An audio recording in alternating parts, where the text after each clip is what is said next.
कि भगवान नहीं है, भगवान का कोई रूप नहीं है, भगवान मायाबद्ध जीव है। हरे कृष्ण। भगवद गीता अध्याय 9 श्लोक संख्या 12। मोघाश मोघ कर्माणो मोघ ज्ञान विचेतसः राक्षसीम आसुरीं चैव प्रकृतिम मोहिनीं श्रितः। जो लोग इस प्रकार मोहग्रस्त होते हैं वे आसुरी तथा नास्तिक विचारों के प्रति आकृष्ट रहते हैं। इस मोहग्रस्त अवस्था में उनकी मुक्ति आशा, उनके सकाम कर्म तथा ज्ञान का अनुशीलन सभी निष्फल हो जाते हैं। तो भगवान ने पिछले श्लोक में बताया जो नहीं जानते हैं, अब बता रहे हैं वो तो मूर्ख हैं। अब जो नहीं जानते हैं भगवान को या समझना नहीं चाहते हैं या भगवान का, ठीक है, नहीं जानते, अज्ञानी व्यक्ति है, श्रद्धा है, गुरु से सुनेगा, भगवद गीता पढ़ेगा, जान जाएगा, अच्छा है, ये भक्त बनेगा। लेकिन जो जिसको थोड़ा बहुत ज्ञान है लेकिन भगवान को नहीं मानता है, भगवान का उपहास करता है, मजाक उड़ाता है कि भगवान नहीं है, भगवान का कोई रूप नहीं है, भगवान ऐसे मनुष्य हैं, भगवान का शरीर जो है वो बद्ध जीव जैसा हमारे जैसा है, भगवान मायाबद्ध जीव है, तो वो भगवान के पास आने में उसको एक हिचक होती है, वो नहीं शरण ले पाता है। तो उसके साथ क्या होता है? मोघशा मोघ कर्मणो मोघ ज्ञान विचेतस। मोघ मतलब निष्फल। अब मोघशा आशा जो है, हर जीव चाहे छोटे से छोटा कीटाणु हो या मनुष्य हो, हर जीव इस संसार में फंसा हुआ है, वो तो हर कोई जानता है। हम सब जानते हैं कि संसार में दुख प्राप्त कर रहे हैं, इसीलिए हम क्या चाहते हैं, इस संसार से निकल जाएं, क्योंकि हमको पता है कि इस संसार से निकल जाएंगे तो दुख नहीं मिलेगा, इतना तो जानते हैं। उसके लिए भक्ति करना पड़ेगा, वो अलग बात है। तो जिन लोगों को नहीं पता है वे आशा लगाए बैठे हैं। अच्छी बात है, आशा लगाना चाहिए, लेकिन प्रोसेस में भी तो लगना चाहिए ना। देखिए, अगर सिर्फ मैं यहाँ बैठा बैठा और आशा लगाऊं कि हाँ मैं फ्लाइट से अमेरिका पहुंच गया, अच्छी बात है, आशा लगाना चाहिए, लेकिन उसके लिए मेहनत करके पैसा कमा के फ्लाइट टिकट भी खरीदनी पड़ेगी और फिर एयरपोर्ट भी जाना पड़ेगा, फिर फ्लाइट में बैठना पड़ेगा, तभी ना अमेरिका पहुंचेंगे। तो आशाएं लगाए बैठे हम इस संसार से। कुछ लोग सोचते हैं कि मृत्यु हो गई, मोक्ष मिल गया, ये अज्ञानी लोग हैं, पुनर्जन्म लेना पड़ेगा, ऐसे ही नहीं कोई जाएगा। अगर आपको अमेरिका जाना है फ्लाइट से तो आप लोकल स्टेशन पे जाओगे, वहां खड़े रहोगे और सोचोगे कि फ्लाइट यहाँ पे आता है, नहीं आएगा। तो जो आशाएं हैं वो क्या हो जाएंगी? निष्फल हो जाएंगी। मोघशा मोघ कर्मणो। कुछ लोग बहुत अच्छे कर्म करते हैं, पुण्य कर्म करते हैं, लेकिन भगवान को नहीं मानते, कृष्ण को नहीं मानते। तो आप अच्छे कर्म कर रहे हो लेकिन कृष्ण को नहीं मानते हो, जो मुक्ति दाता है, जो मुकुंद है, तो आपके फलों का कोई असर नहीं होगा, आपके जो कर्म है उसका कोई फायदा नहीं होगा, निष्फल हो जाएगा। मोघ कर्मणो मोघ ज्ञान। बहुत सारे लोग शास्त्र भी पढ़ते हैं। देखिए, भौतिक ज्ञान तो अज्ञानता है, वो तो ज्ञान है नहीं। कुछ लोग शास्त्र पढ़ते हैं लेकिन फिर भी भगवान को नहीं मानते, यानी शास्त्र पढ़ के भी वे भगवान को नहीं समझ पा रहे हैं, क्योंकि गुरु की शरण नहीं लिए है ना। गुरु समझाते हैं हमको शास्त्र के बारे में, इसीलिए गुरु साधु शास्त्र, गुरु और साधु समझाएंगे शास्त्र क्या होता है और शास्त्र बताएंगे भगवान कौन है। तो ये कुछ लोग पढ़ते हैं शास्त्र लेकिन अपनी मर्जी से पढ़ते हैं, अहंकार में पढ़ते हैं, अपने ज्ञान को बढ़ाने के लिए पढ़ रहे हैं, तो इनका ज्ञान भी निष्फल हो जाएगा, फलित नहीं होगा, फल नहीं देगा। क्यों?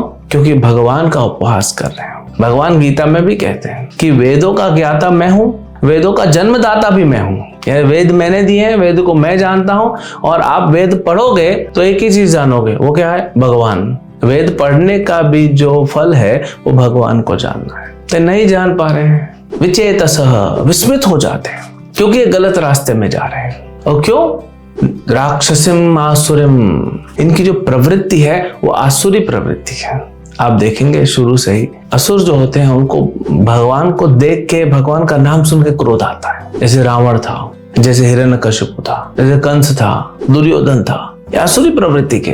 तो वैसे ही बहुत सारे आसुरी प्रवृत्ति के लोग इस संसार में, भगवान का नाम लोगे तो उनको क्रोध आ जाता है, भगवान के मंदिरों को नुकसान पहुंचाना चाहते हैं, भगवान के भक्तों को नुकसान पहुंचाना चाहते हैं, आसुरी प्रवृत्ति है। भाई, कोई भी अगर पशु भी जा रहा है, मान लीजिए कुत्ता भी जा रहा है, छोटा कोई कुत्ता जा रहा है, कुत्ते का बच्चा जा रहा है और चलते चलते कुछ लोग लात मार देंगे, क्यों आप तकलीफ दे रहे हो? तो ये आसुरी प्रवृत्ति है। तो इसीलिए शास्त्रों में कहा गया है हमको जो है मांसाहार नहीं करना चाहिए, क्योंकि मांस खाने वाले तो उनका आसुरी प्रवृत्ति और बढ़ रहा है, किसी को मार के खा रहे हैं, और छोटे राक्षस हैं बड़े राक्षस बनेंगे। तो हमको देखना चाहिए कि हमारे अंदर इतनी आसुरी प्रवृत्ति है, नेगेटिविटी है, उसको कैसे कम करें और न बढ़ाएं।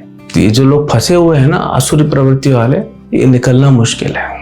इनका निकलने का एक ही उपाय है, जब भगवान के भक्त इनके पास पहुंचे और इनको दया करें, नाम संकीर्तन करें, प्रसाद खिलाएं, कथा करें। इसलिए भगवान के भक्तों की जिम्मेदारी है कि संसार भर में जाके हरिनाम संकीर्तन करें, जगन्नाथ रथ यात्राएं निकालें, भागवत के प्रवचन करें, प्रसाद का वितरण करें। और सरकार की जिम्मेदारी है, जो राजा है, जो सरकार है, उनकी जिम्मेदारी है कि वे अरेंजमेंट करें, ऐसा आयोजन करें, सब लोगों को इकट्ठा करो और वैष्णवों को बुला के प्रवचन करवाओ, हरिनाम संकीर्तन कराओ। तब इस संसार की आसुरी प्रवृत्ति खत्म होगी। नहीं तो हम देख रहे हैं, आप देखिए 20 साल पहले जितनी आसुरी प्रवृत्ति थी आज बढ़ चुकी है, उसके 20 साल पहले जितनी कम थी और बढ़ती जा रही। तो ये समय के साथ बढ़ता जा रहा है, ज्यादा से ज्यादा आसुरिक प्रवृत्ति वाले लोग जन्म ले रहे हैं और उनके कार्य भी ऐसे हैं। तो जो सरकार सपोर्ट करेगा, क्योंकि सरकार जब सपोर्ट करेगी तो ज्यादा हरिनाम हो पाएगा। नहीं तो आप देखिए इस्कॉन के भक्त हर जगह जाके हरिनाम करते हैं, क्या मिलता है उनको? कुछ नहीं।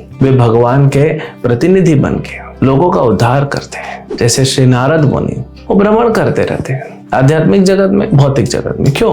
उद्धार करने के लिए। तो ऐसे ही इस्कॉन के भक्त हैं, उनको कुछ नहीं चाहिए, बस वो सबका उद्धार करना चाहते हैं। और हरिनाम से तो मनुष्य का क्या, पेड़ का, पौधों का, पक्षियों का, पशुओं का, सबका उद्धार हो जाता है। आसुरी प्रवृत्ति जो हमारे हृदय में ना, वो खत्म होती है, कृष्ण प्रेम जागृत होता है। तो इसीलिए अगर आप भक्तों को देखें हरिनाम करते हुए, प्रवचन देते हुए, प्रचार करते हुए, प्रसाद वितरण करते हुए, तो उनको धन्यवाद देना चाहिए कि ऐसे साधु हैं। अब वो ब्रह्मचारी हो, गृहस्थ हो, सन्यासी हो, कोई भी हो, हर कोई लगा हुआ है। भक्त होना चाहिए, तो भक्त के हृदय में दया होती है। नहीं तो ऐसे आसुरी प्रवृत्ति वाले लोगों के बारे में भगवान ने क्या कहा? मोघशा मोघ कर्मणो मोघ ज्ञान विचेतस, इनका तो सब कुछ निष्फल हो जाएगा।